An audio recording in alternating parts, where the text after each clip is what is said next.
WhatsApp guys, welcome to Saturday's workout vlog. ఈరోజు Saturday కాబట్టి complete strong men day.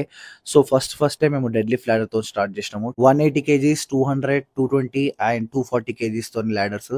220 దాకా బాగానే కొట్టినా, బట్ 240 ఫెయిల్ అయిపోయింది. ఎందుకంటే నాకు డిస్క్ బల్జ్ ఉంది, కొంచెం స్ప్రెయిన్ వచ్చింది. But that's okay, failures are part of success. Next variation atlas stones. So 100 kg వరకు బాగానే వేసినాం. తర్వాత 130 కేజీ ట్రై చేస్తే అది కూడా ఫెయిల్ అయిపోయింది. అండ్ ఇది చేస్తుంటే నాకు left side tricep long head లో మైనర్ టేర్ అయింది.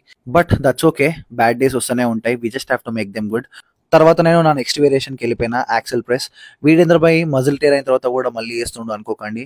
I just don't know how to give up అంతే. కాకపోతే ఈసారి ప్రికాషన్ తీసుకున్నా, నేను స్లీవ్స్ వాడి యాక్సెల్ ప్రెస్ చేసిన, సో దట్ నాకు ట్రైసెప్ మీద ఎక్కువ లోడ్ పడకుండా ఉండడానికి. సో 100 కేజీతోని 1 రెప్ కొట్టిన, తర్వాత 110 కేజీతో కొట్టిన, అండ్ దాని తర్వాత 120 కేజీతో కూడా సింగిల్ కొట్టేసిన. లాస్ట్ టైం నాకు ఇది పిఆర్ ఉండే, బట్ దిస్ టైం చాలా స్పీడ్గా మూవ్ అయింది. I'm so happy that I did not give up. Let's go baby, Telugu lefts.